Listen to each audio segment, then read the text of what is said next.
Hi everybody. You're going to have to bear with me because I had all this in my head, but I had to go through my story to find out why I have paper and it's not in my head. So just bear with me. Okay, my name's Martin, Martin Moulds. I started with Further on the 1st of July this year. My background before Further is I was an IT consultant. I spent most of my time travelling all over the UK, fixing PCs, servers, mainframe systems, and I was away from home quite a lot. So I didn't get to spend much time with my children, and being a single dad, it was very, very hard to do work and see my kids and do them at the same time. Okay. I was born deaf, so I've been deaf all my life. I was the only deaf child in my family, so therefore it was very difficult for my mum and dad to communicate with me, because when I was born, I was actually more deafer than what I was now. I don't know why, but they just couldn't communicate with me, and I used to just sit there and do nothing. I didn't cry, I didn't need any attention, I just sat there and played my toys. So when I got to the age of 3, my parents couldn't cope with me because at that age I needed attention, but they couldn't give me the attention because they didn't know how to give me the attention. At 2.5 I went to nursery, and when I went to nursery, the children there didn't know how to play with me because I was deaf. They would talk to me, but I wouldn't talk back because they didn't know how to talk. And at nursery, the staff had no idea how to communicate with me. My nan sat down with me and she introduced me to the staff, but being a 3-year-old, you're just going to run around and play with the toys. So, as I went on in nurseries, it got to the point where they just didn't know how to communicate with me. So I ended up being put in a broom cupboard with one toy away from everybody else. So I was on my own in the broom cupboard with a toy away from all the other children and members of staff because they couldn't cope with me. It was only a few weeks later that my nan could see that my life had started to change. I wasn't the happy little boy that I used to be, and she took me to nursery one day, dropped me off. It was at the church, so she went round the back, come back 5 minutes later, and I wasn't there. And then she investigated where I was and found out I was in the broom cupboard. So I never went back to that nursery again. So at the age of 3 I started school, because obviously being deaf I had to have support. Most schools nowadays have support for deaf children, but when I was little there was no deaf support. The nearest school was 15 miles away. So unfortunately, I didn't go to the same school as my 2 sisters. So I had to go 15 miles away to school. I made friends at school, but when I came home, I didn't have any friends to play with. So I spent much of my childhood on my own, playing with my younger sister, but she was going off and playing with her friends, so I spent much of my time on my own. We lived in a farm, so I used to just play on the farm and climb trees and a normal thing what a little boy would do. So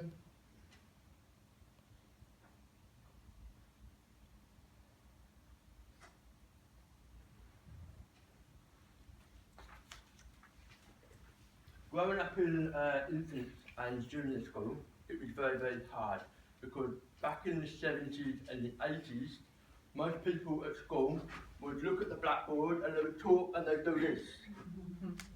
Everybody that's normal would sit there and just understand.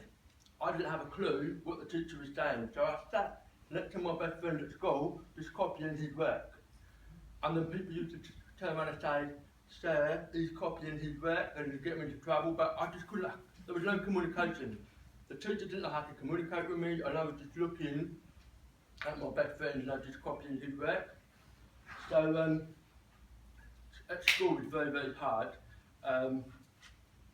For the first, I started school at 3, so I went all the way up to the age of 11 at infant and junior school, and the teachers were horrible to me. they didn't know how to communicate with me. Even though I was in a deaf unit, they wouldn't leave you in the deaf unit, they put you into the mainstream. And so obviously I didn't have a clue how to communicate with the teachers. They were just sitting there talking to me, but I had no idea what they were saying. And the headmaster, he used to just shout at me, thinking that because I was deaf, I had to be shouted at. And I didn't learn anything. I'll be honest with you, I did not learn anything from when I was a little boy until I was 10. Didn't learn hardly anything. At the age of 11, people were only going into big school. I come home from school one day and I said to my mum, I don't want to go to big school. And she said, you've got to go to big school. I said, I'm going to boarding school. I said, I just want to get away from everyone and go to boarding school. My mum sat down and cried for about a week. But I said to her, I want to go to boarding school because I need to be with people who are going to build me up. And I know that staying where I was never going to happen. So at the age of 11, I went to boarding school down in Brighton, and I spent 7 years down there. When I went to boarding school, there were people there that were already been educated really well, and I made some really good friends, but they were in the years above me. So when I came in, I was at the bottom class, and I started getting a bit bullied because he was this kid that didn't know very much. But I studied hard, and within 18 months, I went from the bottom class to the top class in school. And to me, that was amazing. So to go from the bottom to the top, and with all my friends in the top class, was absolutely amazing. So, I left school with 7 GCSEs, A to C. So as you can see, I've done quite well at school. I then went on to college to be a Microsoft certified computer engineer. So I went on to be a computer engineer. I passed all my qualifications. And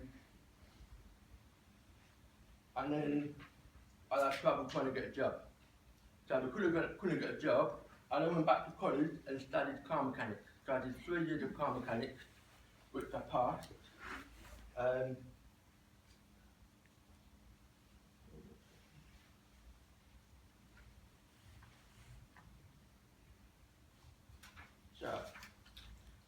I then got my first job, and it took me 2 years to get the job that I did working as a computer engineer for a company.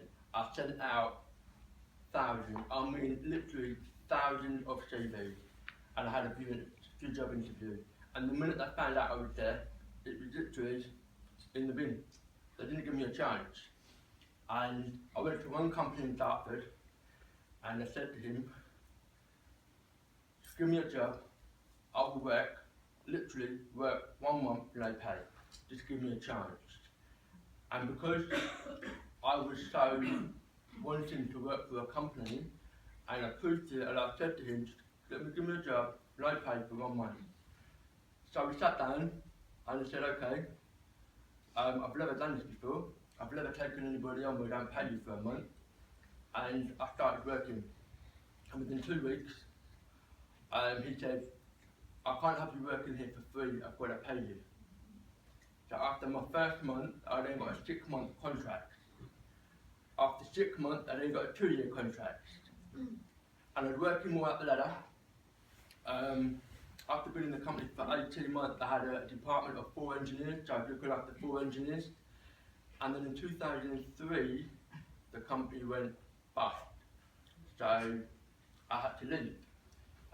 Took my redundancies and back to square one. So I was out there sending CVs out again, and I didn't get anything. And somebody said to me, you're a very clever man, why don't you do something yourself?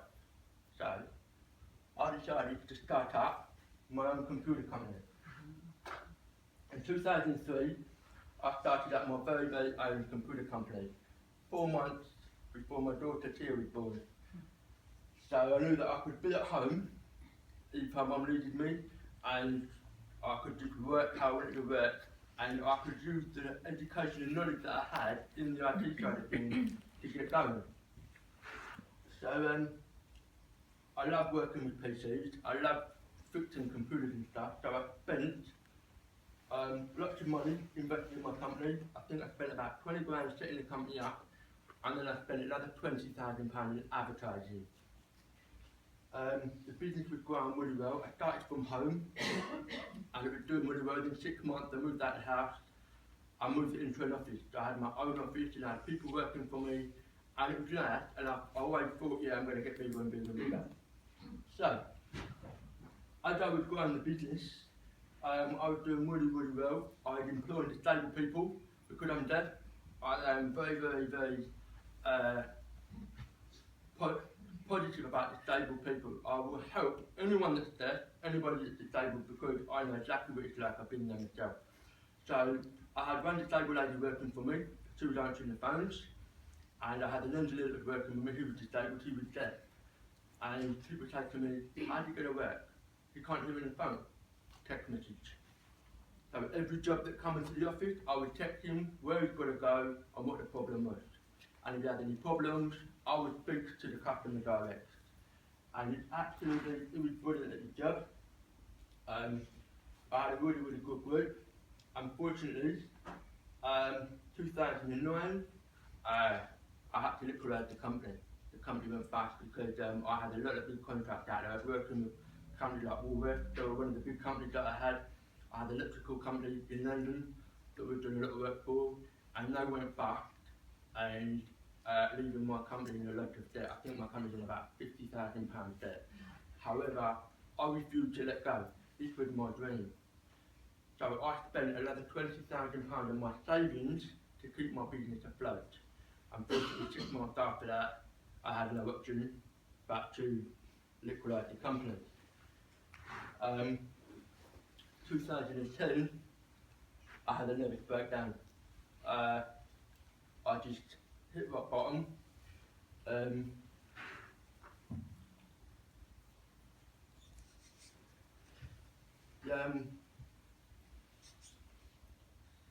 you could see out there, everything like that there, you could see out there that was going through my mind. At this time, my other two little girls were young, and she was quite a bit older, so she knew what was going on. And I was in hospital for 5 months. It was the most frightening place I've ever been. I never thought I was going to get out. I'm not going to explain everything from the girls here, but I had a really, really bad time. I didn't think I was at the lowest I could ever be. I never actually thought I was going to get out. I had depression, anxiety, panic attacks. I didn't eat, and I was completely lost. And I was in the hospital with people that were going through the same thing as me. I actually made some friends in hospital that tried to keep me together, and we had a 5 months of tough time. One of my best friends that I met in hospital, unfortunately, died a month after he came up hospital. So I take a lot of medication. My children see how much medication I take a lot of medication, and I have to take sleeping tablets to make me sleep at night. I have to take a load of tablets to stop me from having panic attacks, anxiety attacks, and I just couldn't get out of hospital. But 5 months after being in hospital, I came out and started getting back on my feet. And these are all the medications that I take. So you can see it's a lot of medication. However, the reason why I have this paper is because 3 weeks ago I started having mindset. And as everybody will know, mindset is always about positive. And since I've had mindset, all this lot is in the bin. I don't take one touch of the bin. So the reason why I have this paper is because I'm still trying to get my brain to work how it used to work, because all this medication just feeds your brain so much negative. And to overcome that, is always thinking about positive. So since I started having mindset 3 weeks ago, I don't take none of these tablets anymore. So, anyway, these are my 3 lovely girls. I've got a stone called Ross, who, if you look just yesterday, you see him behind me. He was the one that took my chewing gum off me. And my baby that's 6 months old. So I'd have been a single dad from a 3 girls for a long time, and my girls are the reason why I'm still here today, and the reason why I do what I do today, because we've been through so much, and my girls are the reason why. These girls are my why. So when people say, why you're going forever, this is my why. About 10 years ago, I left the house that I loved, and ever since then, we've just been moving from one house to another to another. It's because I rent, and I don't want to move, but you rent a house for a year, and then the landlord phoned up and said, I want to sell my house. And you have no options. You've got 3 months to find another house. And it always happens that when I move, I can never find a property in the same area. So we have to move out the area. So my children make friends, and then they leave them friends to make new friends. And so we don't want that anymore, so we want to have a nice house, or we don't have to keep moving, but I've got to start somewhere. So yeah, so for my girls, I want them to have the best education. Because of my upbringing, I always said to myself, well, people used to say to me, why are you reading books? Reading books bad for your brain. So I grew up thinking reading is bad for your brain, so I don't read. And my little girl there, who's 7, like 8 Joey.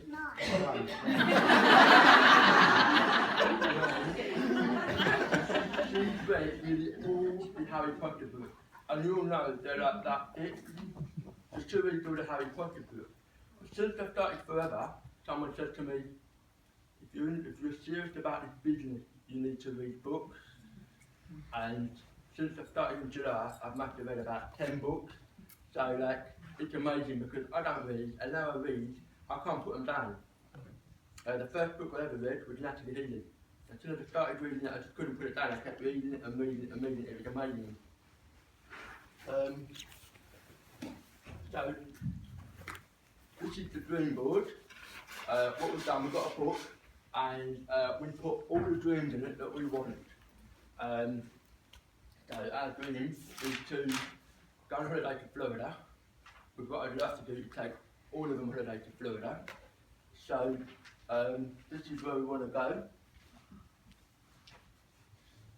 This is where I want to take my 3 girls. And we're going to Florida. My eldest one's been, we went last year. And we're going again next year. But my other 2 children don't live with me, they live with their mum. So it's a bit of a court battle at the moment to try and get these 2 to come to Florida with me next year. But this is our dream board, and this is where we want to go. We want to go to Florida. As you can see, my daughter loves Harry Potter, so she's got Harry Potter in her dream book. My boy at 6 months old, they decided that they wanted to have a car bedroom, so they stuck that in there. And this is our dream house that we'd like to have. That's come up on the market. I found out last week that that's up for sale. So, but yeah, I just want to be able to give them stability in their life so that they can stay where we are and we haven't got to move. So I would give and do whatever it takes to do this for my children.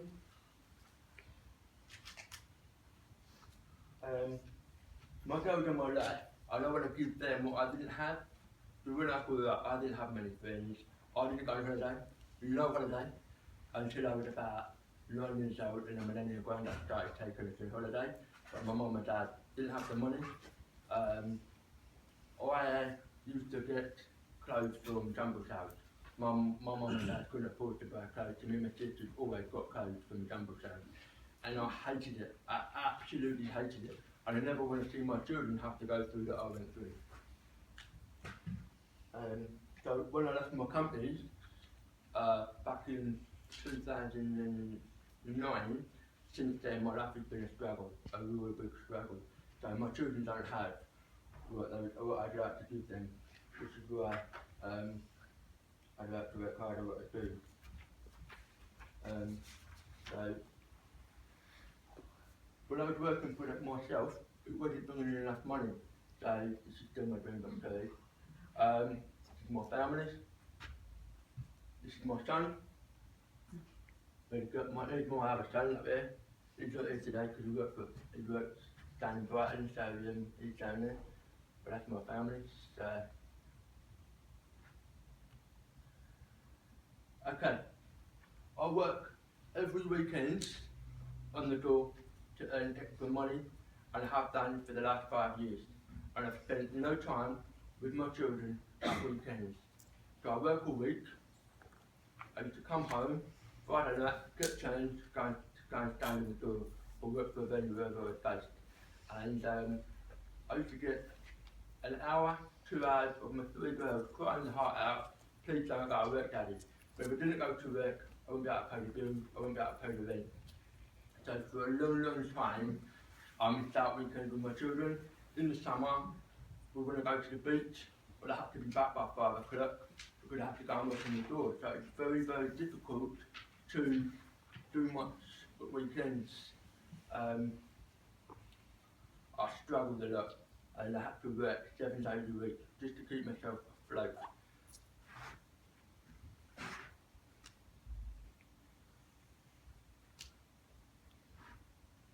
Back in April this year, I had a major spinal operation.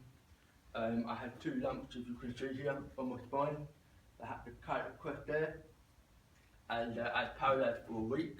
I couldn't move. I was in bed. Finally got out of bed and started walking again, but I had to learn to walk. So it took me a long time to get going. However, the product that we use from Further is absolutely amazing.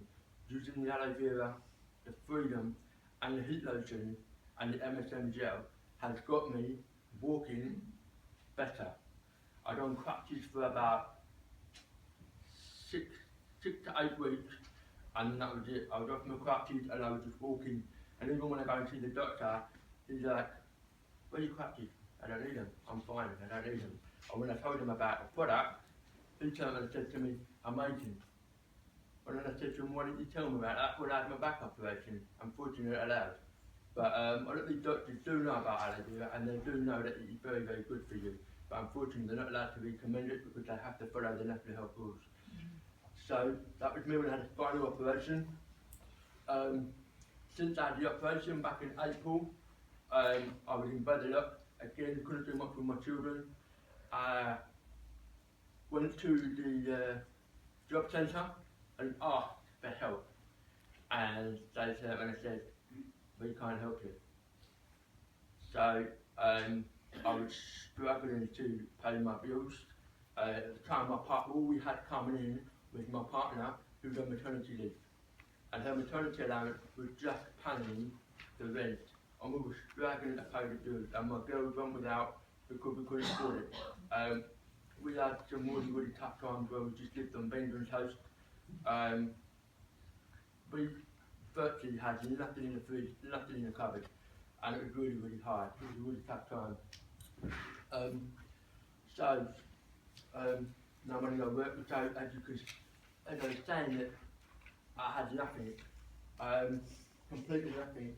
Back in June, my very best friend, Tabby Taylor, he come all the way over from Canada, and he come and visit me, and he see what state I was in, and he said to me, "I see you're struggling with money," and he told me that he could help me out. And I knew that he used to be in another network marketing business before, which was putting catalogues out through people's doors. And when he started telling me about a business, straight away I went, "No, I'm not interested," because I thought, I'm not going out in my bad back, sticking catalogues through people's letterbox. So I told him, "No, I'm not interested." And he sat down with me, and he said, "You've been drinking this aloe vera product." And straight away I went, "Yeah, fantastic, brilliant, you should try some." And he said, "I've just joined a business in this." I said, "What do you mean you just joined a business in it?" He said, "I sell aloe vera." I had no idea that the product that I've been using, I could use it as a business. So he sent me a load of videos to watch him sitting down talking. And one of the videos he sent me was Emma Cooper. I'm sure most of you have seen Emma Cooper around in Singapore. So he sent me the video to watch, and I watched the Emma Cooper one, Jane Leach, and Natalie Healy. And he said to me, what do you think? And I said, it's brilliant, absolutely brilliant, but not for me. He said, what do you mean it's not for you? I'm deaf. How am I going to go out there and communicate with people? It's bad enough trying to communicate with you now, they just like look at me and think, yeah, I'm not talking to that guy. So, how do I interact with people? And he said, I can promise you that you will make a lot of friends in this business, and I will teach you and coach you everything. And I said to him, you've got 4 more weeks left here, and then you're going back to Canada.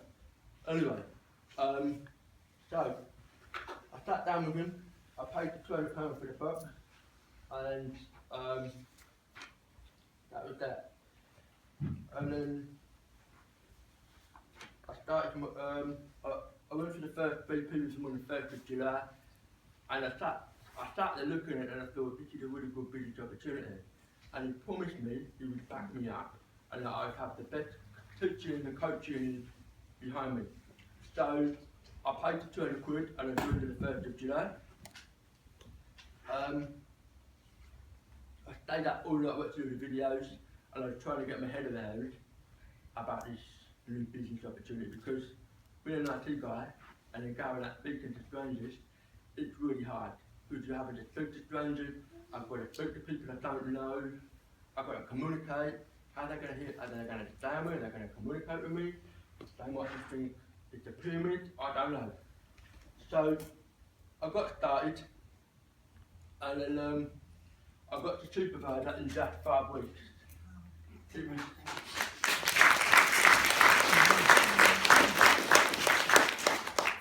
It was absolutely amazing, but as well, it was very, very, very hard work.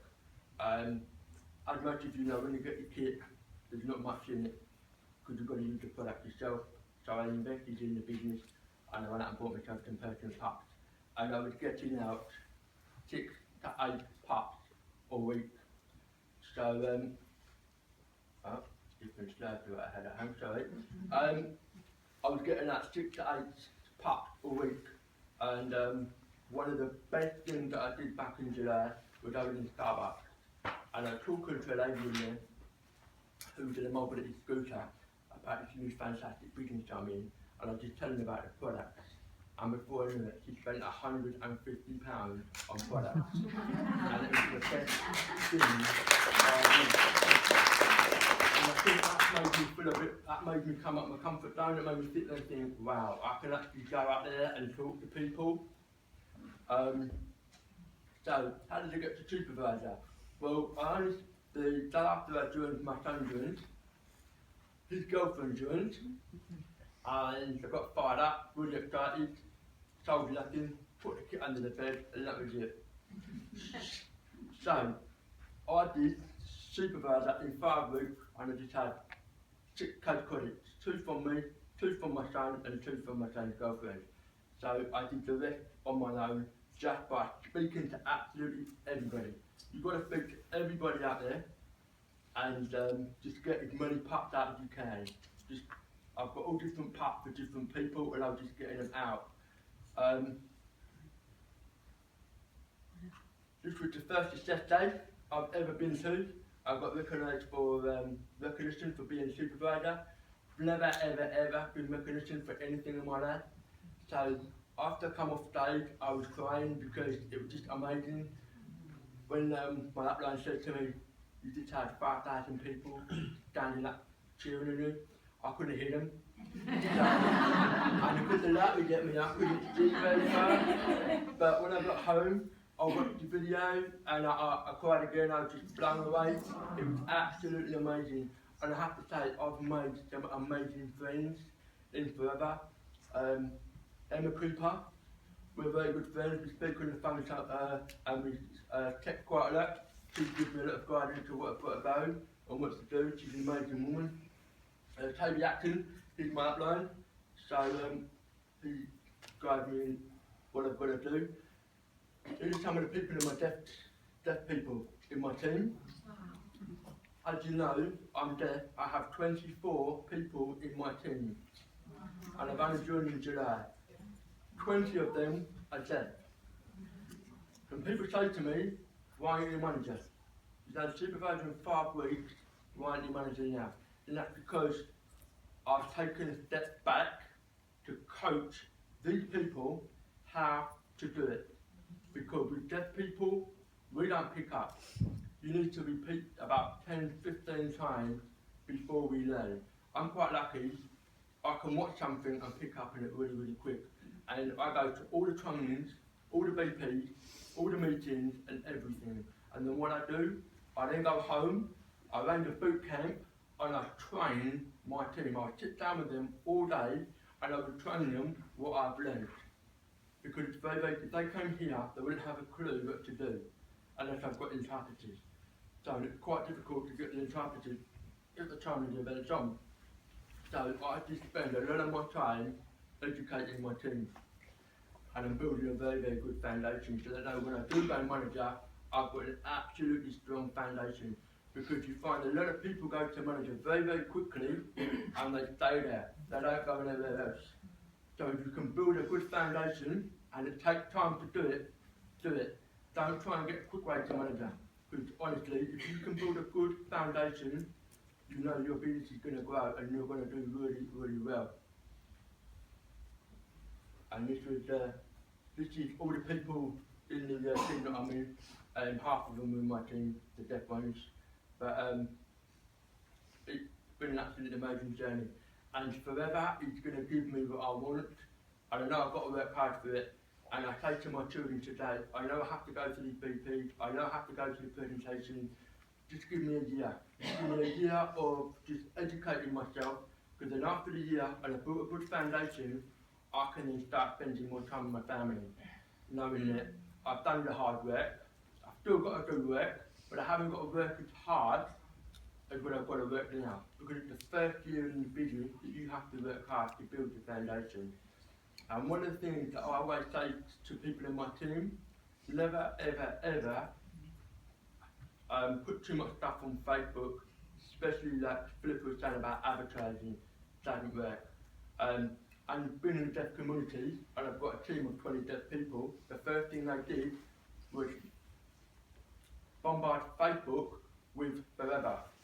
And I'm trying to build my business team, and unfortunately, the deaf people are thinking it's a pyramid. Because as soon as one person says it's a pyramid, it goes around the deaf community really quick, and there's still this stuff on Facebook and it confuses everybody. So I would not put anything on Facebook just about your social life, because that is going to attract people to your business in a big way. And this is me when I done my boot camp. So I do my boot camp once a month, and I just get everybody I can. And next year, I've been speaking to Jane Lynch to try and talk up, because people keep saying to me about they've got deaf people that they want to bring in, but they don't know how to approach them. I'm in talk with Jane Lynch at the moment to do a deaf BP and event. So if anybody's got any deaf people that they might want to get into the business, keep watching my Facebook, because I will be doing an event where all the deaf can come and I will teach them everything. So,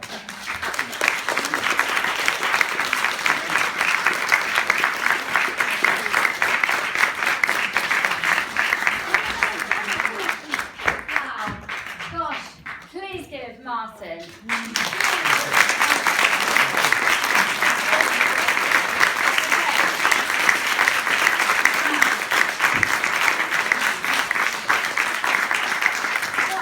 What an amazing story that you can share with. This is all about communicating, and that's why I started today with communicating for success, because if Martin can build a business, goodness me, I think the rest of us can. And you are a testimony to this business. Thank you so much. Come all the way from Essex today to share the story, and what a powerful story it is. We have a special gift for you. Got your bottle of bubbly. However, it's not just, I just have to undo this. It's not just any bottle. Hold on a second, I can get into it. I have to explain this because it has dream and it has follow your dreams on it, and it's got gold in it. Okay, it's got. We won't open that until we get our dream cash.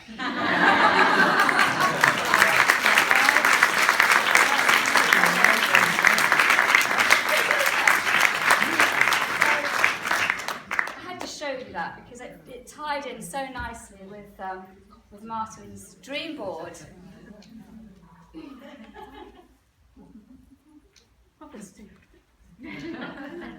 So that's for you.